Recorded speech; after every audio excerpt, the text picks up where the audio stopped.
Hey everyone, Jim Fitzpatrick. Thanks so much for joining us this morning. The drop in used car pricing is making it a bit easier for buyers to, find the car that's right for them. Today, we'll take a closer look at what this means for buyers and dealers alike and what trends we might expect moving forward, especially as we close out 2024 and go into 2025. Here now is Karl Brauer, Executive Analyst for iSeeCars.com. Thank you so much for joining us on the show, Karl.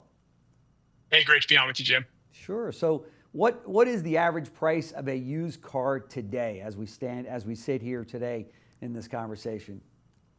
The average price of the used car is just over like $32,000, right? So it's come down a little bit. We were seeing this, higher in the mid to high 30s. So we're down to about 32,000, and that's a 4.7% drop from a year earlier. So we've seen the move the right direction, and we're happy to see that because a lot of people out there have been waiting on the fence, holding their breath for prices to come down. And we're still well above pre-COVID levels, but we're starting to see movement in the right direction. And I think you're seeing people kind of pulled back into the market because prices are dropping. When you had $20,000 in 2019, you had access to 49.5% of the used car market. So you had $20,000, it's 2019. Wow. I want to buy a 1 to 5 year old used car. I can get access to 49.5, call it 50% of the used car market. Oh my God. In 2023, yeah, imagine that. Now in 2023, a year ago, you had access to 12.7% of the market. So you dropped from 49.5 to 12.7 with that same $20,000 by 2023. It was a little depressing.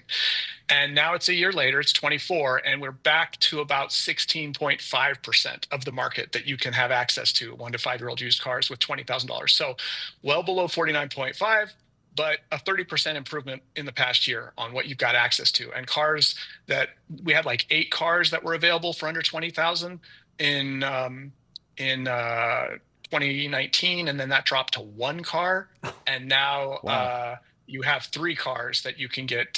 Sorry, I think these are used new cars, but yeah, now you can get a couple cars like the Corolla and the Malibu joined the Elantra, which you could get last year, and now for under 20,000, and now you can get not just the Elantra but the Corolla and Malibu too, starting this year. Wow. That's amazing, actually. I mean, Yeah. those kinds of numbers that you just shared. Let me ask you this: what's the average mileage on used cars today? I know that people are keeping them longer for obvious reasons, everything that's going on in the economy. But in addition to that, the cars are lasting longer. They've got technology that's incredible. Many dealers have said to me that they're keeping used cars that are, let's say, 3 or 4 years old, but they have 90,000 miles on them. We never saw that in the industry before. It was over 50, 60,000, bingo, went to the auction, but no longer. The average mileage on used cars, I'm looking at the notes right here, is about 39,000 for a 1 to 5 year old used car. And that is a 2.8% drop from a year ago. So yes, what we saw from 19 to 23 was that you had to pay more money for a used car that had more miles on it. So you're paying more money for a more used up used car, which is kind of frustrating. Now you're paying a little less money and you're getting a less used car. So things are moving in the right direction. Yeah, for sure. What factors have contributed to the recent decline in pricing? I think there's a lot going on out there in the used market, right? You have everything from people having to pay more for interest rates if they finance a car, which most people do. And so that makes them have to buy a less expensive car because the monthly payment is still relatively high because the interest rates are so much higher than they were a couple of years ago. I think you have a lot of people who are just hanging on to their cars longer when they look at the price, so there's not quite as much demand. People are being more picky about whether they're going to jump to a new car, new to them used car when they look at the prices. And so the prices have to be better for them to justify that. And don't forget too, the electric vehicle on the used market, they have just tanked. Those by themselves, those things are almost responsible for a lot of this drop because they used to be well above the used car price. If you went to a used electric car, it was always more expensive than a non-used electric car. Now they're less expensive. Now you have to price a used EV below a used internal combustion vehicle because used car shoppers are like, I need to see value for my money. Used car shoppers are much more price sensitive and value oriented, and they don't consider electric vehicles on the same level as internal combustion because of the restrictions. So used car EV prices have dropped so dramatically, they're pulling the average down too. Wow. So that's interesting. So are there, obviously we hear a lot about the lack of buyers for new EVs. What does it look like on the used side? Are there more buyers for used EVs than new ones? What's fascinating on that is that if you look at the days on market, right, how long it takes these cars to sell once they get to the dealership, used EVs, when they had higher prices, had much longer days on market. They are now slightly shorter. They're selling slightly faster than non-used EVs because they're so inexpensive. So it's fascinating that once the price for a used electric vehicle dropped thousands of dollars below the average used car, once that happened, they sold actually a little bit faster. So it's proof that if you price them right, used car shoppers will buy an EV, but they have to be a good deal. And again, I think the average used car, we're like we said, we're right around 32,000.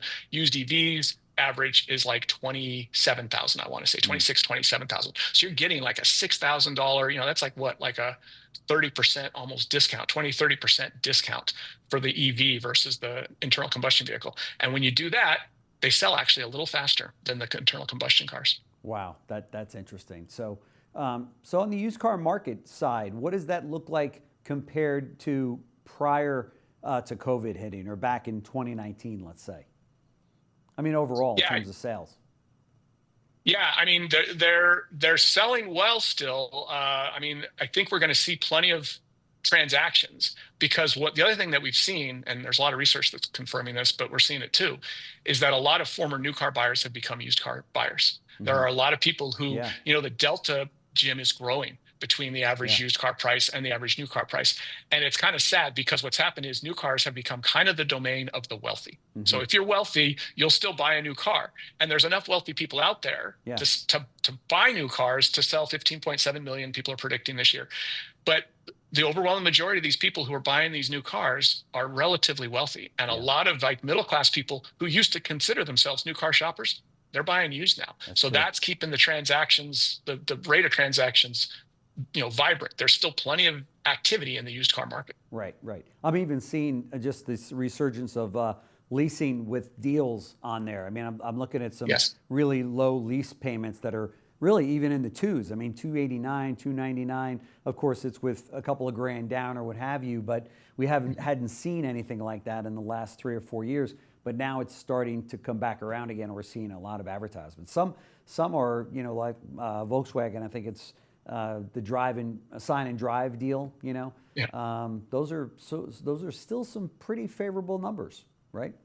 Yeah, and again, that's a great point you bring up, because that's the other thing we're seeing, right? Is that maybe the transaction price or the asking price is still relatively high, but there's what you just mentioned, more creativity to get you into the car. Right. Incentives, it's like, well, this is the official transaction price, but then we got this kind of incentive, or lease incentives. This is the actual normal lease rate, but we're going to cut you a great deal, So it's like, let me make you a great deal, Mr. Buyer, So you got a lot of dealers and manufacturers who are sponsoring programs to get these cars moving. And the bottom line is that whatever the official number is the car supposedly cost, what the consumer's paying, their effective out of pocket price every month has been dropped through some creative financing. Right. And you and I have been around long enough. We recognize this. To me, these are kind of the first signs, right? Like, okay, so will this kind of keep ramping up, and will we just continue to see? Because remember, there was going to be a swear off of incentives after all the demand and short supply. We're never using incentives again. I know, exactly. That's what all the manufacturers. That didn't last long. Yeah. It's crazy. It really is. It's leave it to the auto industry, right? To go right back to where they were. Every dealer that I talk to is like, it's a race to the bottom again. We walk out with the invoice and say, here, pay me, $1,000 back of invoice. Well, and that's the thing is, right? Like again, average prices, we just talked about them, they're still relatively high, and maybe they're being creatively propped up because the price is one thing, but the out of the door price or out of pocket price is lower. But then we're also seeing, like, what I used to say is you couldn't find any deal. It was like, it was just how expensive and how bad a price did you pay, or how high a price did you have to pay for a car throughout COVID. Right. Now you still kind of have average prices that are pretty high, like we're talking about, but there are deals out there. There are cars, maybe they're old in their cycle, they're 7 or 8 years in, and they're due for a redesign, or they're just a model that wasn't that popular before COVID, and now it's back to being not popular, again. So there are like pockets of really good deals out there, and before there were none. So if you're willing to do some research, and maybe you don't care about buying a specific model if it's such a great deal, even if it's not considered a great or popular car, you can get some good deals. Yeah, for sure. Karl Brauer, executive analyst for iSeeCars.com. Thank you so much for stopping by. It's always great having you, and I know that this video will get a ton of views because people appreciate the content that you share with them. So thank you so much. Hey, anything we can do to help people assess what's going on in the market. It's always great being on with you, Jim, and talking about it. Great. Till next time, stay well. Thanks. All right, take care.